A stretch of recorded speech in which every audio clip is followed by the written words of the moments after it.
Ready? Ready. Now? Soon. Do the scientists really know? Will it happen today? Will it? Look.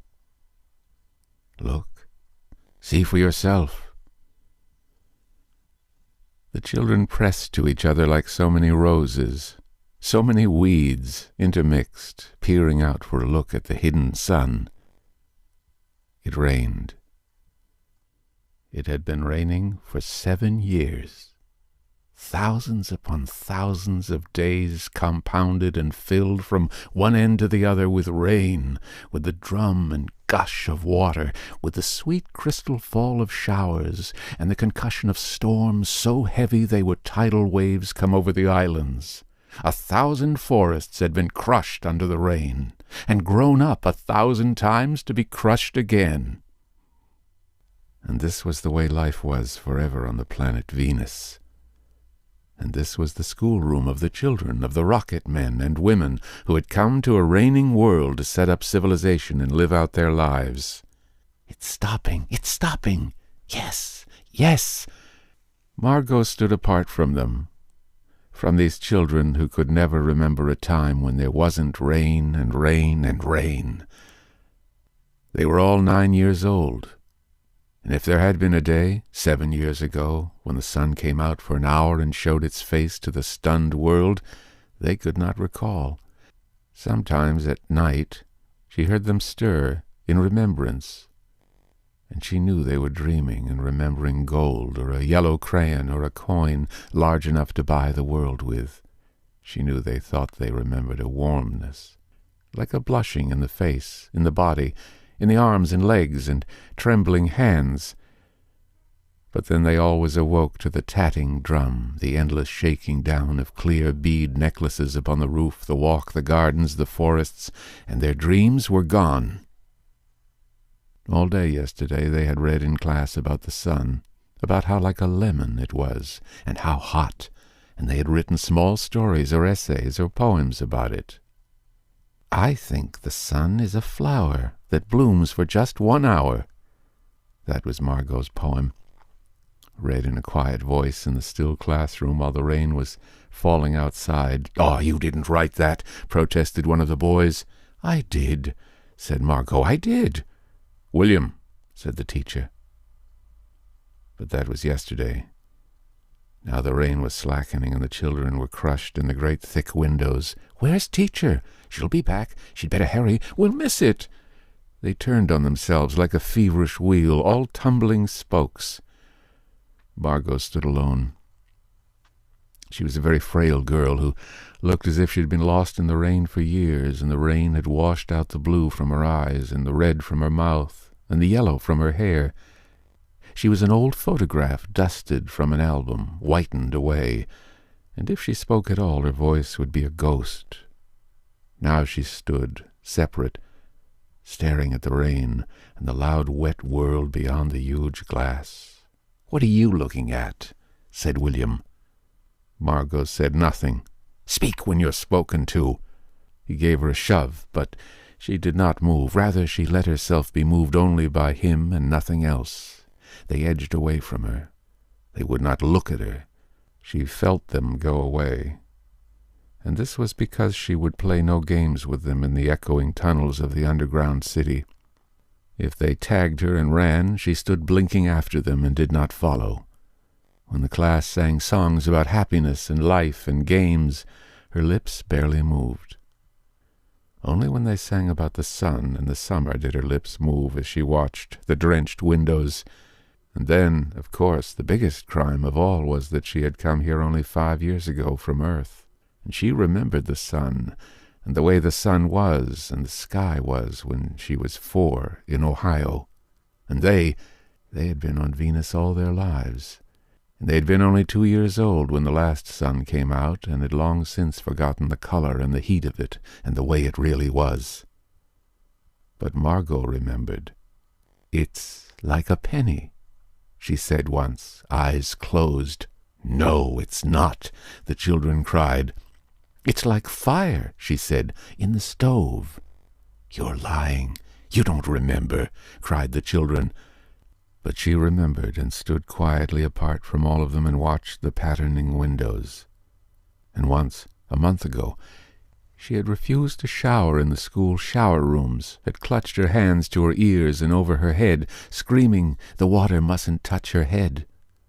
So after that, dimly, she sensed it. She was different, and they knew her difference and kept away. There was talk that her father and mother were taking her back to Earth next year.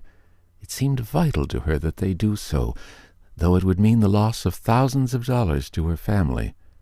And so the children hated her for all these reasons of big and little consequence.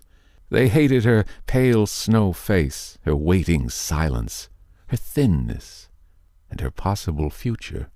"Get away!" The boy gave her another push. "What are you waiting for?"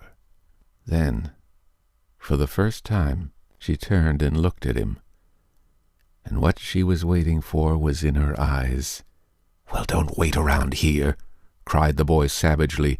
"You won't see nothing." Her lips moved. "Nothing!" he cried. "It was all a joke, wasn't it?" He turned to the other children. "Nothing's happening today." "Is it?" They all blinked at him, and then, understanding, laughed and shook their heads. "Nothing, nothing." "Oh, but," Margot whispered, her eyes helpless. "But this is the day the scientists predict. They say, they know. The sun." "All a joke," said the boy, and seized her roughly. "Hey, everyone! Let's put her in a closet before the teacher comes." "No," said Margot, falling back. They surged about her, caught her up and bore her, protesting and then pleading and then crying back into the tunnel, a room, a closet, where they slammed and locked the door. They stood looking at the door and saw it tremble from her beating and throwing herself against it. They heard her muffled cries. Then, smiling, they turned and went out back down the tunnel, just as the teacher arrived. "Ready, children?" She glanced at her watch. "Yes," said everyone. "Are we all here?" "Yes." The rain slacked still more. They crowded to the huge door. The rain stopped. It was as if, in the midst of a film concerning an avalanche, a tornado, a hurricane, a volcanic eruption, something had, first, gone wrong with the sound apparatus, thus muffling and finally cutting off all noise, all of the blasts and repercussions and thunders, and then, second, ripped the film from the projector and inserted in its place a beautiful tropical slide which did not move or tremor. The world ground to a standstill. The silence was so immense and unbelievable that you felt your ears had been stuffed, or you had lost your hearing altogether. The children put their hands to their ears. They stood apart. The door slid back, and the smell of the silent, waiting world came into them. The sun came out. It was the color of flaming bronze, and it was very large, and the sky around it was a blazing blue tile color, and the jungle burned with sunlight as the children, released from their spell, rushed out, yelling into the springtime. "Now, don't go too far," called the teacher after them. "You've only 2 hours, you know. You wouldn't want to get caught out." But they were running and turning their faces up to the sky and feeling the sun on their cheeks like a warm iron. They were taking off their jackets and letting the sun burn their arms. "Oh, it's much better than sun lamps, isn't it? Much, much better." They stopped running and stood in the great jungle that covered Venus, that grew and never stopped growing tumultuously, even as you watched it. It was a nest of octopi, clustering up great arms of flesh-like weed, wavering, flowering in this brief spring. It was the color of rubber and ash, this jungle, from the many years without sun. It was the color of stones and white cheeses and ink, and it was the color of the moon. The children lay out, laughing on the jungle mattress, and heard it sigh and squeak under them, resilient and alive. They ran among the trees, they slipped and fell, they pushed each other, they played hide-and-seek and tag, but most of all, they squinted at the sun until the tears ran down their faces. They put their hands up to that yellowness, that amazing blueness, and they breathed of the fresh, fresh air, and listened to the silence which suspended them in a blessed sea of no sound and no motion. They looked at everything and savored everything. Then wildly, like animals escaped from their caves, they ran and ran, shouting in circles. They ran for an hour and did not stop running. And then, in the midst of their running, one of the girls wailed. Everyone stopped. The girl, standing in the open, held out her hand. "Oh, look, look," she said, trembling. They came slowly to look at her opened palm. In the center of it, cupped and huge, was a single raindrop. She began to cry, looking at it. They glanced quietly at the sun. Oh, oh. A few cold drops fell on their noses and their cheeks and their mouths. The sun faded behind a stir of mist. A wind blew cold around them. They turned and started to walk back toward the underground house, their hands at their sides, their smiles vanishing away. A boom of thunder startled them, and like leaves before a new hurricane, they tumbled upon each other and ran. Lightning struck 10 miles away, 5 miles away, a mile, a half-mile. The sky darkened into midnight in a flash.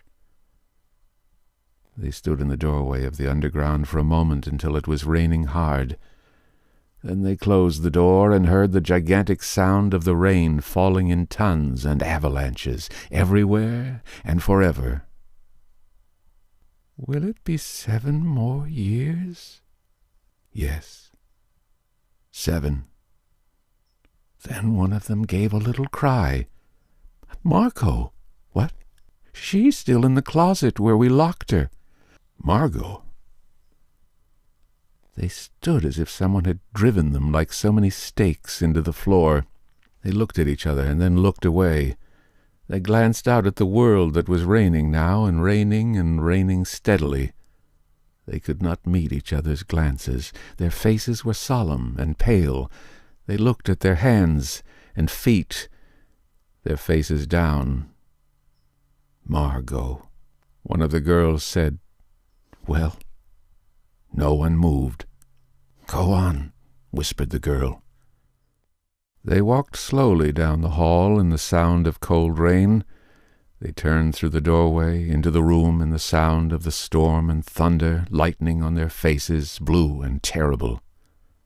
They walked over to the closet door slowly and stood by it. Behind the closet door was only silence. They unlocked the door even more slowly and let Margot out.